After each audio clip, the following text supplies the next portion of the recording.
diena ir beidzot klāt. Poliņiem ir atnākušas pirmās tādas reālās modifikācijas saistībā ar dzinēju. Man ir atnācis koniskais augstā gaisa ieplūdes filtrs. Un tā otra lieta ir kā gudri izsakoties latviski, atmosfēriskais spiediena noplūdes vārsts, jeb angliski blow-off valve. Labi, nav ko vairs bazarēt.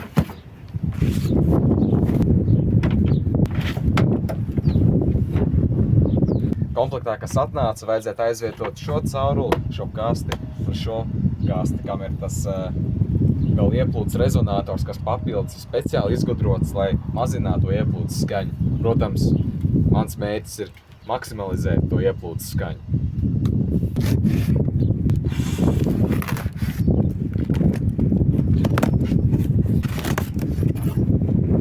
Es cenšos veikt komentārus tad, kad tas vējš nepūš šausmīgi, bet es atvainojos, ja reizēm ir grūti dzirdēt, ko es saku, jo baigais vējš tagad ir.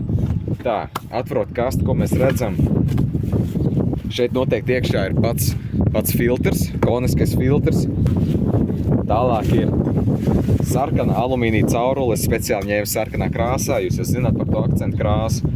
Tas sanāk kā savienojums pārēji starp karstumu vairogu un filtru uz pašu to ieplūdes cauruli. Šeit ir pat ieplūdes caurule, tā ir no silikona, mīksta, melnā krāsā. Šim to krāsu nevarēja mainīt, bet melni ir ļoti labi. Tad nāk gumijas, tās ir karstuma vairogam, pēc skaņas tie ir kaut kāds skrūvis, un pats karstuma vairogs, kas ir no metāla pēc sajūtas. Tā, un ja to mēs izpakojam, jā, vai tērauds var būt pat, tas sēdēs šeit, šīs kastes vietā. Instrukcijas tam, kā jāinstalē, nav nekur dotas, bet tas ir diezgan elementāri, tāpēc nevajadzētu būt problēmām. Vispirms mums ir jānoņem visa šī kaste nost, un tas process ir tāds pats, kad vienkārši maina parasto filtru. Jānoņem šīs skavas. Tā, un šo es arī noņemšu pavisam, jo man vairs šis savienojums tādā ziņā nebūs vajadzīgs. Pavisam profesionāliem tur filtriem kā K&N, bet ir arī lētāki pakaļdarinājumi. Ir opcija, ka vai nu tas koniskais filtrs atrodas tādā citā kastē, vai ir parastais tā kā paneļu filtrs, bet tas ir pielāgots tā kā lielākai jaudai. Un tad šo pašu cauruli var izmantot un pievienot. Nākamais, ko var noņemt, ir šī mīkstā caurulīte.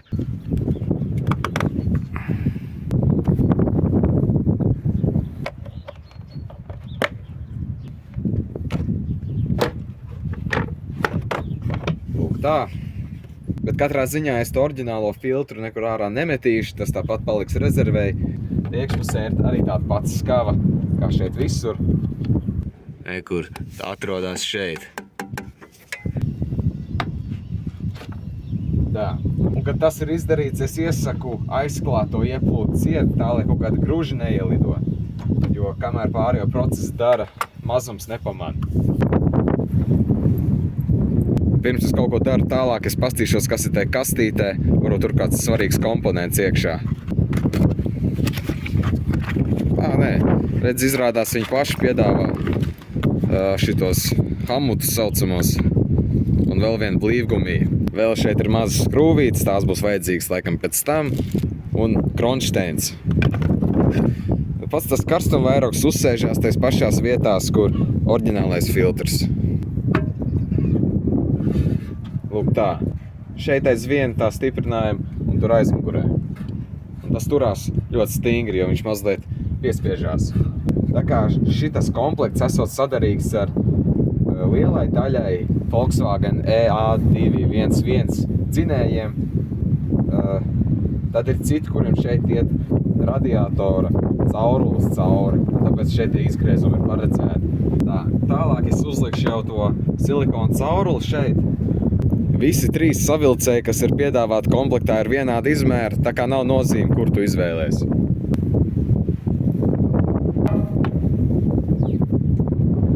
Neuztraucieties pa tālu virsū, nevar uzlikt, jo tur ir atdurīte. Šeit, lūk, atdurās tā silikona caurule un tālāk uzlikt nemaz nevar.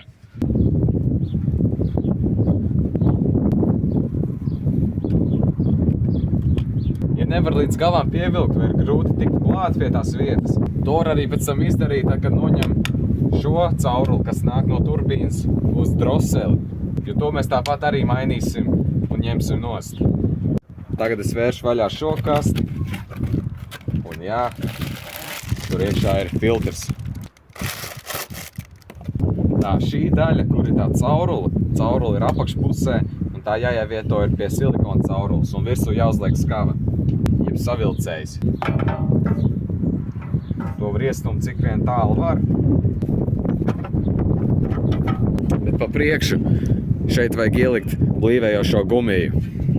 Šeit īstenībā ir 2 gumijas, tās var atdalīt, un vajag tikai vienu, kur ielikt pa iekšpusi. Tā, nu šī ķīniešu gumija pilnībā nenosēdz to iekšpusi, bet lielāko daļu var arī nogriezt atlikumu no otras gumijas, vai arī ar laiku ielikt pats savu nopirkt. Tā, es īstenībā kļūdījos.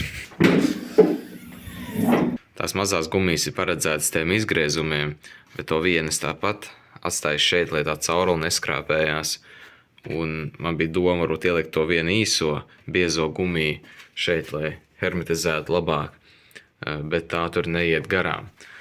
Tā kā būs jāizdomā cits variants, bet jā, tās mazās gumijas nav it kā tieši domātas šeit. Tā, es te tādā mazliet jauktā secībā, bet tas kronšteins, tas ir paredzēts ieskrūvēts šeit, ko pēc tam var uzstiprināt uz 3. atbalsta punktu. Ar bultskrūvi atspēr paplāksni un uzgriezni, kas nāk komplektā.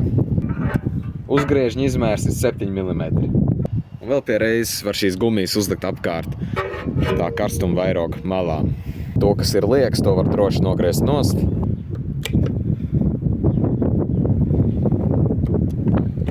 Tās gumijas, kas dotas komplektā, nav pavisam tā kā pašsaprotams, kur tās būtu jāliek, bet nu, pats it kā var izdomāt, kur tu gribi.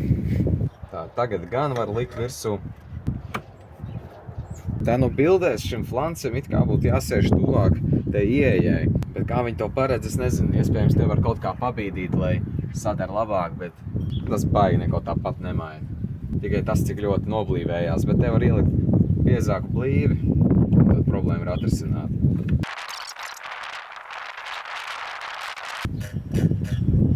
Tad ir pats galvenais, tas filtrs. Produkta aprakstā ir rakstīts, ka šis ir arī mazgājums filtrs. Tā kā tas gals tam filtram ir noslēgts, tad visu to filtru var aizbīdīt līdz karstuma vairoga otram galam un pievilkt to skavu. Un nedrīkst aizmirst, pirmspēdējā lieta ir jāatliek atpakaļ šī caurulīte pie šīs sarkanās caurulītes.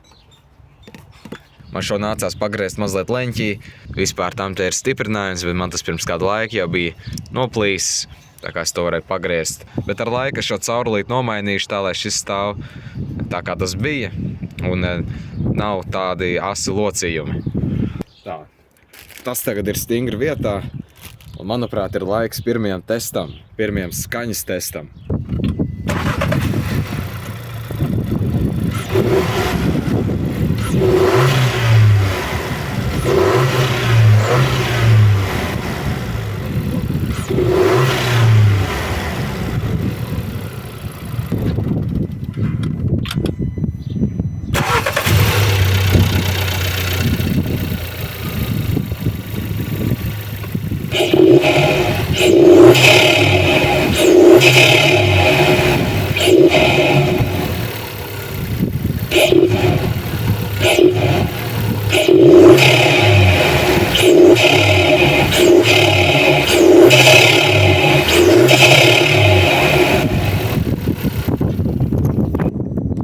Labais. Sevišķi labi var dzirdēt to pirmo brīdi, kad pieskarās gāzei un atverās droseli, viņš velk iekšā to gaisu. Pirmoreiz, kad piestartēja, dzinējam bija jāpielāgojās pie tā, ka ir savādāk tā ieplūdes sistēma. Īsti brītiņi iedegās check engine gaismiņa, bet tā pēc tam izdzis un atkal dīkstāvēja rūcē pavisam normāli. Sākumā viņam bija mazliet jāpierod, bet tad viņš izbalansē to gaisa degvielas maisījumu un viss kārtībā.